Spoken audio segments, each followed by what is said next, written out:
नमस्कार, आप देख रहे हैं इंडिया हेड। मैं हूं आपके साथ अनुराधा सिंह। उत्तर प्रदेश के खास बुलेटिन हमारा उत्तर प्रदेश में आपका स्वागत है और लेंगे बड़ी खबर। यूपी मॉनसून सत्र का तीसरा दिन आज सदन में पेश होगा एससीआर विधेयक।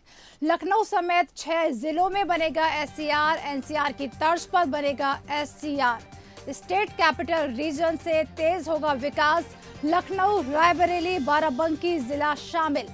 उन्नाव, हरदोई, सीतापुर जिला भी शामिल किए गए हैं। अनुपूरक बजट को पास कराएगी सरकार। बता रहे हैं खबर उत्तर प्रदेश से, जहां यूपी मॉनसून सत्र का तीसरा दिन है। सदन में पेश होगा एससीआर विधेयक। लखनऊ समेत 6 जिलों में बनेगा एससीआर। आपको बता दें, एनसीआर की तर्ज पर बनेगा एससीआर। स्टेट कैपिटल रीजन में तेज होगा विकास। और इसी खबर पर ज्यादा जानकारी के लिए हम बात करेंगे हमारे चैनल हेड अखिल सिद्दीकी से। अखिल जी, आपसे जानना चाहेंगे, यूपी मॉनसून सत्र का तीसरा दिन है आज, सदन में पेश होगा एससीआर विधेयक। किस तरह से खास रहेगा ये सदन? अनुराधा, देखिए, उत्तर प्रदेश का जो विधानसभा मानसून सत्र चल रहा है वो सेशन में आज तीसरा दिन है। और तीसरे दिन में अगर देखा जाए तो इससे जो एनसीआर है, दिल्ली एनसीआर में आसपास के जिलों को लिया गया, कुछ हिस्सों को लिया गया, उत्तर प्रदेश का भी कुछ हिस्सा उसमें शामिल है। तो ऐसे में उसके तर्ज पे उत्तर प्रदेश ने अब मानसून सत्र के दौरान ये कैबिनेट बैठक में भी ये फैसला हुआ था कि ये प्रस्ताव रखा जाएगा कि लखनऊ से सटे आसपास के जो जिले हैं, जो 5 जिले हैं, उनके कुछ हिस्से लखनऊ में शामिल किए जाएंगे, जिससे विकास की तेजी और गति मिल सके। निश्चित तौर पे जो इंडस्ट्रियल एरिया है उसे इसमें शामिल करने की कोशिश की जा रही है। हालांकि इसको आज प्रस्ताव इसको रखा जाएगा, ये माना जा रहा है ये पास हो जाएगा। इसे योगी सरकार एससीआर के तौर पर रखेगी, यानी जो स्टेट कैपिटल रीजन है इसे बनाने का प्रस्ताव रखा जाएगा। हालांकि इस पे सबकी सहमति होनी चाहिए। अगर इसके जिलों की बात करें तो लखनऊ के इस एससीआर में लगभग 5 जिले आएंगे। 5 जिले में शामिल होने वाले उन्नाव, हरदोई, सीतापुर और रायबरेली के साथ साथ बाराबंकी है। बाराबंकी, इन सभी को इसमें शामिल करने की बात की गई, इसका प्रस्ताव रखा जाएगा। हालांकि इसके फायदे की अगर बात करें तो उससे फायदा हो सकता है कि एक तो नगर निगम के हिस्सों में आ जाएगा।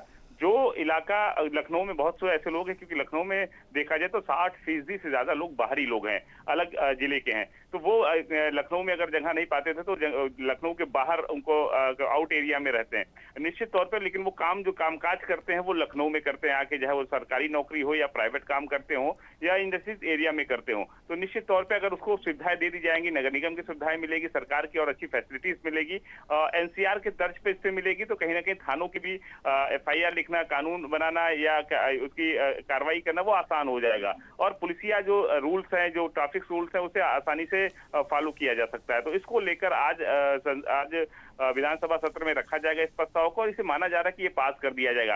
हालांकि ये 5 जिले जब शामिल होंगे तो इसकी जो विकास की गति है और तेजी से चलेगी। और शहर की विकास तो होगी, इसके साथ लोगों का विकास इसलिए होगा कि नगर निगम से लोग जुड़ जाएंगे जो अभी तो ग्रामीण क्षेत्र में थे, उनको सुविधाएं नहीं मिल पाती थी, उनको दूर आना पड़ता था। इसलिए कहीं ना कहीं अब जब ये सारे एरिया जब जुड़ेंगे एससीआर में आ जाएंगे तो कहीं ना कहीं उनके एक अलग अलग जो ऑफिसली है वो ऑफिस भी बनेगी और वहां पर लोगों को आने में आसानी होगी और कहीं ना कहीं विकास की गति भी तेज होगी। जी अखिल जी, जानना चाहेंगे, जिस तरह से एनसीआर की तर्ज पर एससीआर का निर्माण कहीं ना कहीं किया जा रहा है, जैसे आपने बताया कि जो क्षेत्र थे, कुछ क्षेत्र जहां विकास नहीं पहुंच पाता था, एससीआर बनने के बाद कहीं ना कहीं जो क्षेत्र छूट जाते थे उनमें भी विकास हो पाएगा।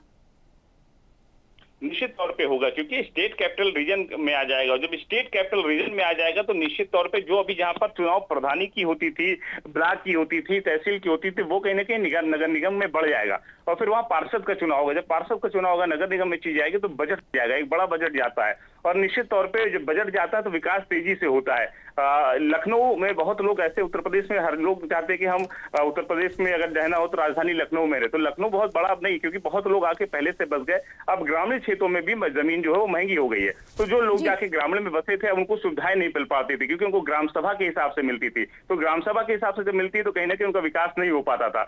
अब क्या कर रही है कि सरकार ये चाह रही है कि जो आसपास के जिले हैं, अगर उनके कुछ हिस्से हम शामिल करेंगे, इन 5 जिले के हिस्से शामिल करेंगे, तो सबसे महत्वपूर्ण बात यह है कि नगर निगम में शामिल होगा। नगर निगम में भी शामिल होगा, तो तमाम सरकार की, केंद्र की और राज्य की सरकार जो शहरी योजनाओं में आता है वो उनको मिलना शुरू हो जाएगा। जब उनको मिलेगा तो कहीं ना कहीं विकास होगा और जमीन की तो रेट बढ़ेगी बढ़ेगी, उसके साथ साथ कहीं ना कहीं वहाँ कारोबार रोजगार से लोग जुड़ेंगे क्योंकि चीजें बढ़ जाएंगी। और उसके साथ साथ पुलिसिया जो कानून है, जो रूल्स है वो फॉलो भी कराएंगे, ट्रैफिक का रूल हो या थाने की रूल हो, क्योंकि एनसीआर में आ जाएगा तो पुलिस कमिश्नरेट में आ जाएगा। तो पुलिस कमिश्नरेट में आ जाएगा तो कहीं ना निश्चित तौर पर थानों की जो एक्टिविटीज है वो तेज हो जाएगी, ऑनलाइन हो जाएगी और तेजी से कार्य चलेगा। तो सरकार चाहती है कि जब हम एनसीआर के तर्ज पे जाएंगे, क्योंकि दिल्ली में भी यही देखने को मिला है, दिल्ली के आसपास के जो जिले हैं वो एनसीआर में है, तो लखनऊ भी सरकार, योगी सरकार ये चाहती है कि लखनऊ के आसपास के जिलों को एनसीआर में शामिल किया जाए, एनसीआर के तर्ज पे शामिल किया जाएगा। जब एनसीआर के तर्ज पे शामिल होगा तो हमारे बाहर के जो उद्योगपति आ रहे हैं वो कहने के जो ग्रामीण इलाका है वो इसमें लखनऊ में आ जाएगा, एनसीआर पे आ जाएगा, तो निश्चित तौर पे हमें आसानी होगी।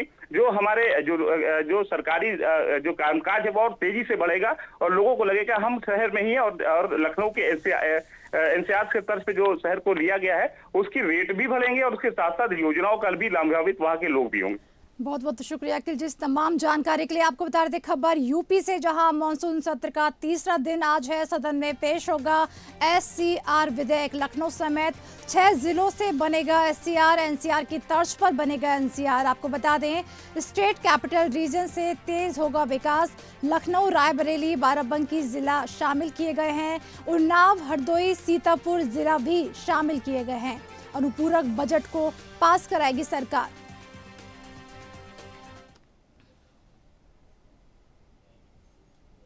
रुक करेंगे अगली बड़ी खबर पर। यूपी में 8 आईपीएस अफसरों के तबादले। अजय कुमार बने 32 वाहिनी पीएसी के कमांडेंट।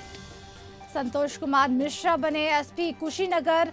अभिषेक यादव बने एसपी रेलवे प्रयागराज।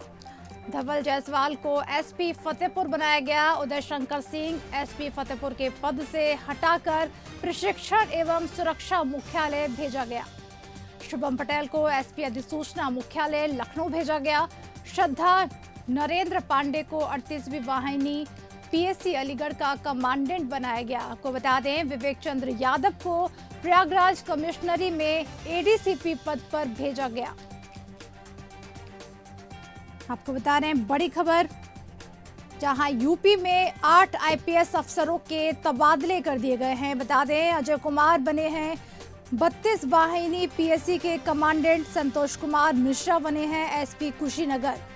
वहीं अभिषेक यादव बने हैं एसपी रेलवे प्रयागराज। बात करें धवल जायसवाल को एसपी फतेहपुर बनाया गया है। लखनऊ से जुड़ गए हमारे संवाददाता अनूप चौधरी। अनूप, आपसे जानना चाहेंगे यूपी में 8 आईपीएस अफसरों के तबादले किए गए हैं, अलग अलग रैंक उनको दी गई हैं, क्या कुछ जानकारी है इस खबर पर आपके पास? देखिए 8 आईपीएस जो चेंज हुए हैं उसमें धवल जायसवाल थे, वो पहले उनको एसपी फतेहपुर बनाया गया है और पहले वो कुशीनगर में थे। इसी तरह संतोष कुमार अगर मिश्रा की बात करें एसपी कुशीनगर की, तो उनको जो है यहाँ पर लखनऊ में ट्रेनिंग एवं सिक्योरिटी भेजा गया है। इसी तरह से तमाम जो है 8 आईपीएस है उनको अलग अलग जगह तैनाती की गई है। हालांकि जो शासन है उनका यही शासन के मुताबिक जो ट्रांसफर किए जाते हैं वो जनहित में किए जाते हैं। फिलहाल किसी तरह की कोई यहाँ पर किसी की कोई शिकायत नहीं थी, लेकिन फिर भी जो ट्रांसफर किए गए हैं जनहित में बता के किए गए हैं। और इसमें कई, जैसे कि मैंने बताया कि जो धवल जायसवाल थे इनको एसपी फतेहपुर बनाया गया है, पहले इससे पहले ये कुशीनगर में तैनात हैं। इसी तरह जो कुशीनगर के जो एसपी थे उनको यहाँ लखनऊ में ट्रेनिंग एवं सिक्योरिटी भेजा गया है। और यहाँ जो ट्रेनिंग एवं सिक्योरिटी थे संतोष कुमार मिश्रा, उनको कुशीनगर का नया पुलिस अधीक्षक बनाया गया है। इसी तरह अगर आईपीएस अभिषेक यादव की बात करें तो इनको भी प्रयागराज रेलवे में एसपी के पद पर इनको तैनाती दी गई है। और इसी तरह उदय शंकर सिंह इनको जो है एसपी ट्रेनिंग एंड सिक्योरिटी बनाया गया लखनऊ में। उदय शंकर सिंह इससे पहले एसपी कुशीनगर यानी पुलिस अधीक्षक कुशीनगर के पद पर तैनात थे। तो इसको कह सकते हैं कि जो उदय शंकर सिंह थे इनको फिलहाल पुलिस अधीक्षक से लखनऊ में ट्रेनिंग एवं सिक्योरिटी का एसपी बनाया गया है। इसी तरह आईपीएस शुभम पटेल हैं, इनको एलआईयू लखनऊ का पुलिस अधीक्षक बनाया गया है। और बात करें आईपीएस श्रद्धा नरेंद्र पांडे की, तो इनको 38वीं वाहिनी पीएसी में सेना नायक बनाया गया है। और आईपीएस विवेक चंद्र यादव हैं, इनको प्रयागराज में एडीसीपी के पद पर तैनाती गई है। इन सभी की नई तैनाती की गई है और कहा जा रहा है कि जिस तरह से कुशीनगर के जो एसपी थे उनको यहाँ पर भेजा गया है ट्रेनिंग एवं सिक्योरिटी, तो यहाँ पर उनको लेकर कुछ लोगों में नाराजगी थी। ये भी कहा जा रहा था कि जनप्रतिनिधियों के प्रति उनका उदासीन रवैया थे, ऐसे तमाम बातें थी। लेकिन हालांकि जो शासन है, शासन के मुताबिक जो ट्रांसफर किए जाते हैं वो जनहित में किए जाते हैं। किस पे क्या आरोप लगे हैं, क्या आरोप नहीं लगे हैं, ये अलग बात है। लेकिन जो शासन की जो ट्रांसफर नीति होती है उसमें यही हवाला दिया जाता है कि जो ट्रांसफर है वो गुण दोष के आधार पर गुण दोष और जनहित के आधार पर किए गए हैं। जी अनूप, आपसे जानना चाहेंगे, जिस तरह से 8 आईपीएस अफसरों के तबादले किए गए हैं, पुलिस प्रशासन की अगर व्यवस्थाओं की हम बात करें, क्या कुछ अंतर आएगा इन अफसरों के तबादले के बाद? जिस तरह से पिछले कई सालों से यूपी में पुलिस प्रशासन की कहीं ना कहीं व्यवस्था काफी अच्छी मानी जा रही है। देखिए, पुलिस प्रशासन की व्यवस्था अच्छी मानी जा रही है, ये तो कहना फिलहाल जल्दबाजी होगी, क्योंकि पुलिस की जो यहाँ पर पुलिस की जो कार्य प्रणाली है, अभी आप ही ने देखा बलिया में किस तरह से वहाँ के जो बलिया का जो मामला था, नरही इंस्पेक्टर थे और वहाँ के चौकी इंचार्ज थे, पूरा का पूरा वहाँ पे सस्पेंड हो गया भ्रष्टाचार के आरोप के चलते। तो पुलिस यहाँ की सभी को नहीं कहा जा सकता है, लेकिन पुलिस ना कहीं पुलिस सवालों के घेरे में घिरी हुई है। और जो प्रतिनिधि है, बात सत्ता पक्षी नहीं विपक्षी नहीं, सत्ता पक्ष के भी जो जनप्रतिनिधि हैं वो अक्सर जो मुख्यमंत्री योगी आदित्यनाथ से शिकायत करते रहे हैं कि पुलिस कप्तान जो है उन जनप्रतिनिधियों की सुनते नहीं, चाहे वो विपक्ष के हों या सत्ता पक्ष के हों। और यही वजह से है जो अभी हाल ही का जो 2024 का जो रिजल्ट आया, उत्तर प्रदेश में भारतीय जनता पार्टी को करारी शिकस्त मिली है। इसके पीछे जब समीक्षा शुरू हुई तो जो कैंडिडेट से जो हारे थे उन्होंने भी यही हवाला दिया था कि जो पुलिस अधिकारी हैं, जो जिले के जो बड़े अधिकारी होते हैं, वो उनकी सुनते नहीं है। और जिसका परिणाम था कि उनको इस तरह से यूपी में भारतीय जनता पार्टी को इस हार का सामना करना पड़ा। तो जाहिर सी बात है, जिस तरह से मैंने बताया कि जो एसपी कुशीनगर थे उदय शंकर सिंह, उनको लखनऊ में ट्रेनिंग एवं सिक्योरिटी का पुलिस कप्तान बनाया गया। तो जाहिर सी बात है, ये महत्वहीन पद पे भेजा गया है उदय शंकर सिंह को। तो कहीं ना कहीं इनको लेकर लोगों की नाराजगी थी, चाहे वो जनप्रतिनिधि हो या कोई भी हो। और उनकी जगह पर संतोष कुमार मिश्रा जो लखनऊ में ही ट्रेनिंग यानी प्रशिक्षण और सुरक्षा के पद पर तैनात थे लखनऊ में, इनको वहां पर संतोष कुमार मिश्रा को कुशीनगर भेजा गया। हालांकि अब देखने वाली बात है कि ये जो नई तैनाती हुई है, ये जनता के उम्मीदों पर कितना खरे उतरते हैं या शासन की नीतियां हैं उनको कैसे इंप्लीमेंट करते हैं, ये देखने वाली बात है। लेकिन यह जरूर है कि देर रात हुए तबादलों में जो हुए हैं, इनको जनहित के आधार पर, शासन के मुताबिक जनहित के आधार पर इनको इन सभी अधिकारियों का तबादला किया गया है। जनहित के आधार पर तबादले किए गए। बहुत बहुत शुक्रिया अनूप इस तमाम जानकारी के लिए। आपको बता रहे थे खबर यूपी से, जहां 8 आईपीएस अफसरों के तबादले किए गए हैं। अजय कुमार को 32 वाहिनी पीएससी का कमांडेंट बनाया गया है। बात करें संतोष कुमार मिश्रा की, तो उन्हें एसपी कुशीनगर बनाया गया है। अभिषेक यादव बने एसपी रेलवे प्रयागराज। धवल जायसवाल को एसपी फतेहपुर बनाया गया है।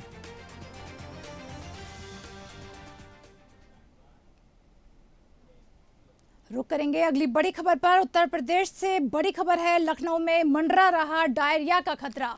डायरिया के 27 नए मरीज मिले, मरीजों का इलाज जारी है। सिविल अस्पताल, लोक बंधु अस्पताल, बलरामपुर अस्पताल में आ रहे डायरिया के मरीज। तकरोही, फैजुल्लागंज जैसे इलाकों में डायरिया का ज्यादा खतरा। बता रहे खबर उत्तर प्रदेश से, जहां लखनऊ में मंडरा रहा डायरिया का खतरा। आपको बता दें, डायरिया के 27 नए मरीज मिले हैं जिनका इलाज किया जा रहा है। सिविल अस्पताल, लोक बंधु अस्पताल, बलराम अस्पताल में डायरिया के मरीज लगातार आ रहे हैं। आपको बता दें, तकरोही, फैजुल्लागंज जैसे इलाकों में डायरिया का ज्यादा खतरा देखा जा रहा है। तो कहीं ना कहीं उत्तर प्रदेश में डायरिया का खतरा मंडरा रहा है। लगातार मरीजों की संख्या में इजाफा हो रहा है। जिस तरह से डायरिया के 27 नए मरीज मिले हैं, मरीजों का इलाज जारी है।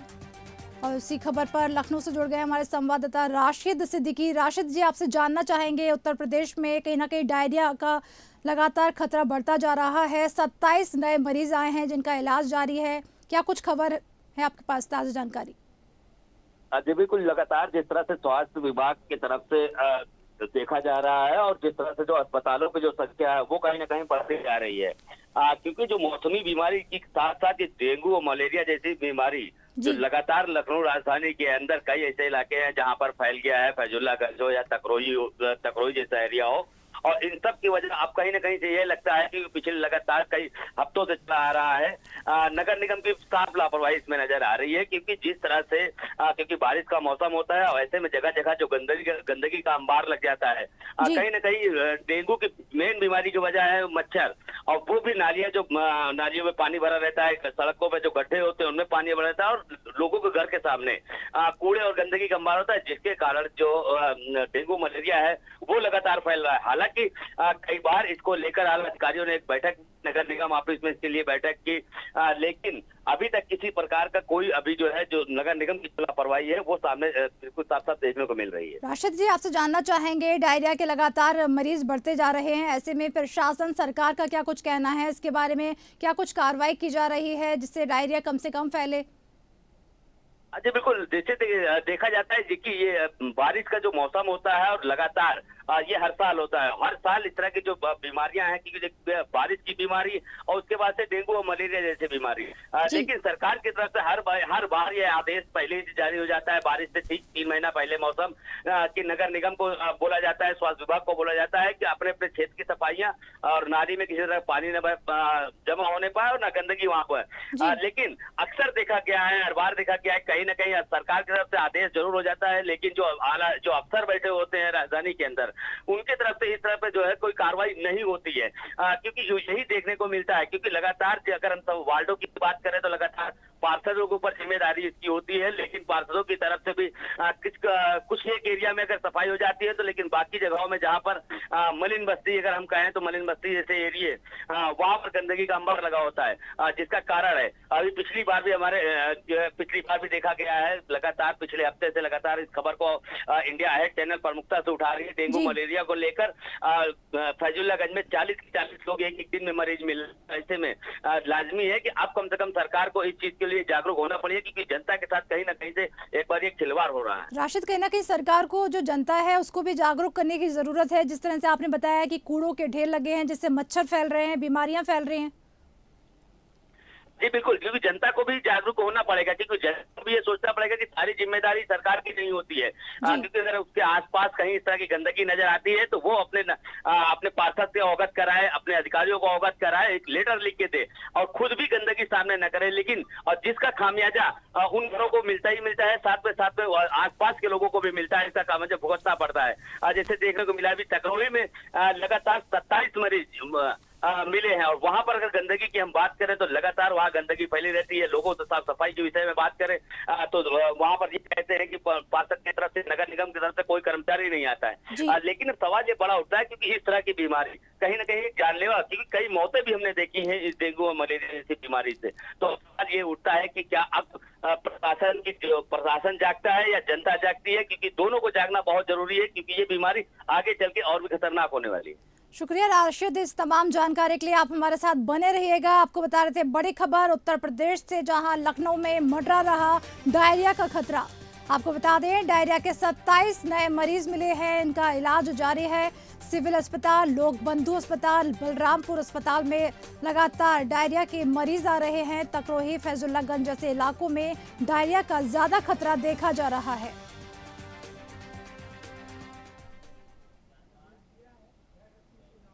रुक करेंगे बड़ी खबर पर। वाराणसी में प्रशासन की बड़ी कार्रवाई देखी जा रही है। 45 बिल्डिंग के 14 बेसमेंट सील किए गए।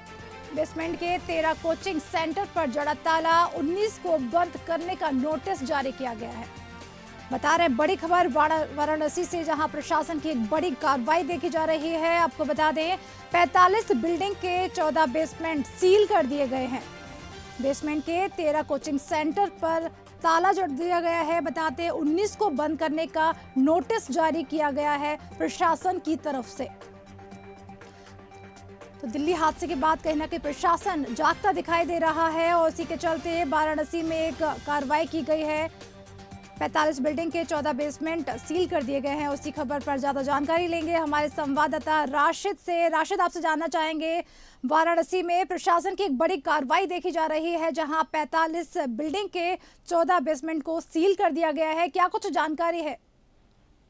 जी बिल्कुल, क्योंकि लगातार जिस तरह से जो दिल्ली बेसमेंट कांड है वो कहीं ना कहीं से उसको लेकर मुख्यमंत्री योगी आदित्यनाथ ने एक सख्त आदेश जारी किया था। उस आदेश के बाद उन्होंने उत्तर प्रदेश के अंदर सभी आला अधिकारियों को और सभी एलडीए या विकास प्राधिकरण को ये आदेश दिया था कि इस तरह में जो भी कोचिंग सेंटर हो या और भी चीजें हो जो बेसमेंट के अंदर चलते हैं, जिसमें कई लोगों की जाने की आशंका होती है, क्योंकि दिल्ली के कांड के बाद से जिस तरह से लगातार उत्तर प्रदेश के अंदर अब जो छापेमारी का दौर है वो कहीं ना कहीं से देखने को मिल रहा है। बनारस के अंदर जिस तरह से लगातार जो टीमें हैं वो लगातार छापेमारी कर रही हैं। छापेमारी करने के बाद कई बेसमेंट ठीक की जगह वो बनारस के अंदर हो, चाहे आपको लखनऊ जैसे राजधानी के अंदर हो, मेरठ हो, नोएडा हो, मुरादाबाद, मतलब उत्तर प्रदेश के सभी जिलों में लगातार छापेमारी जो चल रही है। लेकिन बहुत बड़ा एक सवाल भी उठता है क्योंकि ऐसे कोचिंग सेंटर लगातार बेसमेंट के अंदर इस तरह के कोचिंग सेंटर बच्चों के साथ खिलवाड़ करते हैं, क्योंकि उनके जान कहीं ना कहीं से उनके जान का जो है जोखिम बना रहता है, क्योंकि किसी भी प्रकार का अगर कोई वहां पर विपरीत घटना घटती है तो कोचिंग बेसमेंट के अंदर के कोचिंग सेंटर में बैठने वाले बच्चे जाहिर सी बात है वो किसी तरह से भाग नहीं सकते हैं, जो हादसा हम लोगों ने दिल्ली में देखा। लेकिन अब सवाल ये उठता है कि आखिर सरकार कोई हादसे के बाद ही क्यों जाती है? इससे पहले के अधिकारी क्या अब देखना ये होगा, क्योंकि सरकार क्या अब उन कर्मचारियों पर कार्रवाई करेगी कि जो बेसमेंट के अंदर, क्योंकि इसकी जिम्मेदारी एलडीए विभाग को होती है, स्थानीय डीएम को होती है कि इस तरह पे कभी कोई हादसा हो या इस तरह की कोचिंग सेंटर वगैरह नहीं चलनी चाहिए। आखिर अब इस तरह की कार्रवाई करके कम से कम सैकड़ों की तादाद से पूरे उत्तर प्रदेश में कोचिंग सेंटर पे छापेमारी की गई है और सील की दर्जनों की संख्या में सील किया गया है। लेकिन अब उन बच्चों का भविष्य भी खतरे में पड़ गया है कि जो लाखों रुपए खर्चा कर वहां पढ़ाई कर रहे थे और उसके बाद इस तरह की कोचिंग सेंटर पे छापेमारी होकर उनका भविष्य क्या होगा, उनको क्या होगा। अब सरकार इसके लिए भी सरकार को कम से कम अब ये गंभीरता से सोचना होगा। जी राशिद, जानना चाहेंगे जिस तरह से कोचिंग संस्थान के मालिकों की अगर हम बात करें, क्या कुछ कहना है? जिस तरह से आपने बताया कि जो छात्र हैं कहीं ना कहीं उनकी पढ़ाई भी बर्बाद हो रही है, क्योंकि उन्होंने साल भर की जो फीस जमा करी है, कहीं ना कहीं उनके पैसों का भी लॉस हो रहा है, पढ़ाई का भी लॉस हो रहा है, और अगर समय की बात करें तो समय की भी बर्बादी हो रही है इन सभी प्रकरणों में। देखिए, कोचिंग संचालक को तो अगर सही माने में कहा जाए तो वो कोचिंग माफिया हो गए। रीजन ये है क्योंकि कहीं ना कहीं से ये जो कोचिंग सेंटर ये चला रहे हैं बेसमेंट के नीचे चला रहे हैं, ना उनके पास फायर की एग्जिट की सुविधा होती है, ना उनके पास कहीं से निकलने की सुविधा होती है, और बेसमेंट में चलाने का मतलब है ये बच्चों के साथ जान का खिलवाड़। तो ये कहीं ना कहीं से इनकी साठगांठ ऊपर से होती है, साठगांठ होने के बाद ही तो इतनी बड़ी ये कोचिंग चलाते हैं वहां पर। लेकिन इस विषय पर वहां पर स्थानीय अगर देखा जाए तो वहां पर स्थानीय प्रशासन की जिम्मेदारी बनती है कि कौन से कोचिंग सेंटर किस बेसमेंट में चल रहे हैं, क्योंकि लगातार 3-4 साल से ये देखा जा रहा है दिल्ली के अंदर भी देखा गया कि बेसमेंट की 4th फ्लोर पे कोचिंग सेंटर चल रहा था दिल्ली के अंदर। लोगों ने, बच्चों ने अपनी जान बचाई थी, रस्सी से कूद के 4 माले से कूद कर अपनी जान बचाई थी।